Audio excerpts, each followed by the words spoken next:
प्रिय विद्यार्थियों, प्रस्तुत है मेरा यह तीसरा वीडियो। प्रारंभ करने से पूर्व मैं पहले दूसरे वीडियो पर थोड़ी सी चर्चा करूंगा। दूसरे वीडियो का समापन मैंने आचार्य शुक्ल ने जिन 12 ग्रंथों को आधार मानकर इस काल का नामकरण वीर गाथा काल रखा, शायद यहीं पे समाप्त किया था। जी हाँ, तो आचार्य शुक्ल ने 12 पुस्तकों को आधार मानकर इस काल का नामकरण वीर गाथा काल रखा। इन 12 पुस्तकों में 4 अपभ्रंश काव्य की पुस्तकें तथा 8 देश भाषा काव्य की पुस्तकें आती हैं। देश भाषा काव्य को आचार्य शुक्ल ने बोलचाल की भी भाषा कहा है, यह उनकी पुस्तक में आपको स्पष्ट मिल जाएगा।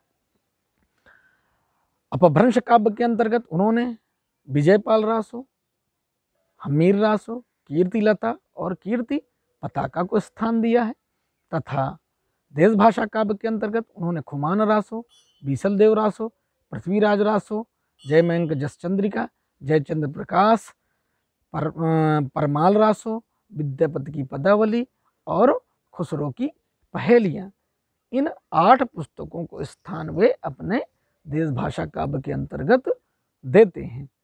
अब बात आती है कि आचार्य शुक्ल ने किन ग्रंथों को वीर गाथात्मक ग्रंथ स्वीकार किए, तो ध्यान से समझिएगा। आचार्य शुक्ल ने अपभ्रंश काव्य के अंतर्गत जो पुस्तकें आई हैं उनको हूबहू लिया है, किंतु जो देश भाषा काव्य के अंतर्गत पुस्तकें हैं उनमें 3 पुस्तकों को उन्होंने हटाया है। उन 3 पुस्तकों में यानी टोटल जो कुल देश भाषा काव्य की पुस्तकें हैं वह 8 हैं और उनमें से 3 पुस्तकों को वो अलग करते हैं वीर गाथात्मक पुस्तकों की सूची से। कौन कौन सी पुस्तक है? पहली विद्यापति की पदावली, दूसरी खुसरो की पहेलियाँ और तीसरी बीसल देव रासो। इन 3 पुस्तकों को वह वीर गाथात्मक पुस्तकों की श्रेणी से अलग कर देते हैं। यानी देश भाषा काव्य में कुल 8 पुस्तकों में 3 पुस्तकें अलग, तो बची 5। उधर अपभ्रंश की पुस्तकें 4, तो दोनों को जोड़ दिया जाए तो संख्या आ गई 9। यानी 5 देश भाषा काव्य की पुस्तकें और 4 अपभ्रंश की पुस्तकों को मिलाकर उन्होंने वीर गाथात्मक पुस्तकों की एक सूची बनाई। यानी टोटल संख्या हो गई 9 पुस्तकों को आधार बनाकर आचार्य शुक्ल ने इस काल का नाम वीर गाथा काल रखा और इन पुस्तकों को वीर गाथात्मक श्रेणी की पुस्तकें बताईं। ये तो बात हुई इन पुस्तकों की। अब बात आती है कि आचार्य शुक्ल ने जो 3 लेखकों के कविवृत्त संग्रह सबके सामने प्रस्तुत हुए थे उनके बारे में मैंने अपने पुराने वाले वीडियो में आपसे चर्चा की थी, लेकिन थोड़ी सी बातें करना मैं और समीचीन समझूंगा। आचार्य शुक्ल ने इनका जो बंटवारा किया या इनको जो साहित्यिक श्रेणी से अलग किया, उसके पीछे उन्होंने ऑथेंटिक रीज़न बताए। उन्होंने क्या बताया कि भिन्न भिन्न शाखाओं के हजारों कवियों के केवल कालक्रम से गुथी उपर्युक्त वृत्तमालाएं साहित्य के इतिहास में कहाँ तक सहायता पहुंचा सकती थीं। यानी सूचनाएं तो दी गई हैं, किंतु उनका जो ब्यौरा है वह क्रमबद्ध तरीके से प्रस्तुत नहीं किया गया है। किस काल में कौन सा कवि आएगा, किस काल में कौन सी रचना आएगी, उस काल का लक्षण क्या है, उसकी प्रवृत्तियां क्या हैं, इस पर ध्यान न देकर केवल सूचनाएं प्रदान कर देना किसी साहित्य या किसी वृत्तमाला को इतिहास साबित नहीं करता। यह बात वह अपने शब्दों में कहते हैं। और आगे क्या कहते हैं, और इस लाइन पर विशेष ध्यान दीजिएगा, यह लाइन आपसे परीक्षाओं में भी पूछ सकता है। सारे रचना काल को केवल आदि, मध्य, पूर्व, उत्तर इत्यादि खंडों में आंख मूंद कर बांट देना, यह भी न देखना कि किस खंड के भीतर क्या आता है क्या नहीं, किसी वृत्त संग्रह को इतिहास ग्रंथ साबित नहीं कर सकता या इतिहास ग्रंथ नहीं बना सकता।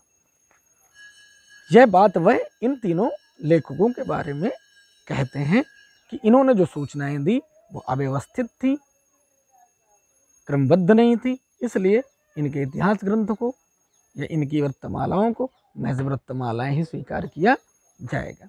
बात आती है कि आचार्य शुक्ल ने यह इतिहास ग्रंथ अचानक लिखा या कोई योजना बनी थी। तो जी हाँ, आचार्य शुक्ल ने यह इतिहास ग्रंथ श्याम सुंदर दास जी के कहने पर लिखा था। दरअसल हिंदी शब्द सागर अपने अंतिम रूप में था, यानी समाप्त होने के रूप में था, और उसके लिए हिंदी शब्द सागर के लिए भूमिका की आवश्यकता थी। तो यह बात आचार्य शुक्ल से कही गई और आचार्य शुक्ल ने इसको स्वीकार किया कि जी हाँ, मैं इसकी भूमिका अवश्य लिखूंगा।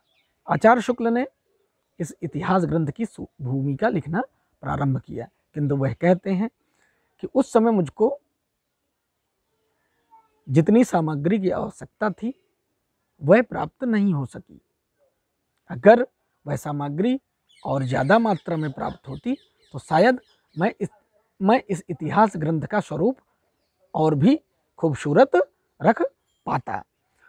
ना ही मुझे सामग्री प्राप्त हुई थी, ना ही मेरे पास उतना अधिक समय था कि मैं इस इतिहास ग्रंथ को और आगे बेहद तरीके से लिख पाता। यह बात आचार्य शुक्ल अपने इतिहास ग्रंथ में स्वीकार करते हैं।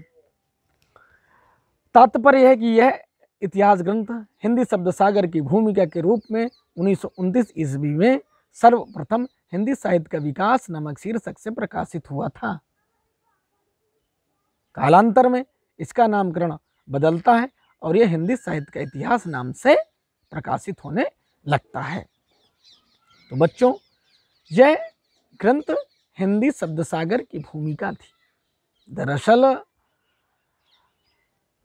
नागरी प्रचारणी सभा का भी उसी समय उत्थान हो रहा था बनारस से, और बनारस शिक्षा का गढ़, विद्वानों की जो है नगरी। तो जिस समय हिंदी शब्द सागर लिखा जा रहा था उसी समय नागरी प्रचारणी सभा द्वारा जो पुस्तकें कहीं खो गई थी, विलुप्तावस्था में थी, या किसी लाइब्रेरी या घरों में धूल फाक रही थी, उनको ढूंढना, उनको एकत्रित करना नागरी प्रचारणी सभा ने इस कार्य को प्रारंभ किया था, ढूंढने के कार्य को प्रारंभ किया था। किंतु इतिहास लेखन के समय तक आचार्य शुक्ल के सामने उतने साक्ष्य इकट्ठे नहीं हुए जितना उन्हें इतिहास लिखने के लिए आवश्यक थे। ये तो बात हुई आचार्य शुक्ल की कि वे कैसे इस इतिहास ग्रंथ को लिखना प्रारंभ करते हैं। अब थोड़ी सी बात कर ली जाए कि आचार्य शुक्ल ने इन कालों के बारे में क्या कहा है। तो सबसे पहले बता दूं कि आचार्य शुक्ल ने हिंदी साहित्य के इतिहास के अंतर्गत पूरे साहित्य इतिहास को 4 कालखंडों में विभाजित किया, जिसमें प्रथम कालखंड का नाम वह वीरगाथा काल देते हैं, दूसरे का वह भक्ति काल देते हैं, तीसरे का वह रीति काल देते हैं और चौथे का आधुनिक काल देते हैं। सबसे ज़्यादा जो विवाद हुआ वह आदिकाल नामकरण आदिकाल में हुआ, यानी सबसे ज़्यादा विवाद आदिकाल में हुआ। आदिकाल में कालांतर में हजारों लोगों ने विमर्श किया और अपने अपने तरीके से नाम दिए। यानी आचार्य शुक्ल ने जितने भी काल विभाजन किए उसमें आदिकाल को छोड़ दिया जाए तो सारे के सारे काल हूबहू सर्वसम्मति से स्वीकार कर लिए गए हैं। भक्ति काल को उन्होंने पहले 2 भागों में विभाजित किया, पहला सगुण धारा, दूसरा निर्गुण धारा। निर्गुण धारा में उन्होंने ज्ञानाश्रयी और प्रेमाश्रयी को रखा, सगुण धारा में उन्होंने रामाश्रयी और कृष्णाश्रयी को रखा। शायद मैंने थोड़ा सा क्रम उल्टा बता दिया है, उन्होंने सबसे पहले सगुण और निर्गुण में विभाजित किया था। ठीक है, आगे वे रीतिकाल के लिए रीतिकाल नाम रखते हैं और बताते हैं कि रीतिकाल के जो परिचयात्मक विवरण थे वह प्रायः मैंने मिश्र बंधु विनोद से प्राप्त किए हैं। मैंने कवियों के परिचयात्मक वृत्त दिखाने पर ज़्यादा जोर नहीं दिया, क्योंकि मेरा कार्य एक मजबूत और एक व्यवस्थित हिंदी साहित्य का इतिहास खड़ा करना था, ना कि किसी कवि का कीर्तन करना। यानी कवि कीर्तन करना मेरे लिए जरूरी नहीं था, जितना नितांत आवश्यक था हिंदी साहित्य के इतिहास का एक व्यवस्थित ढांचा खड़ा करना।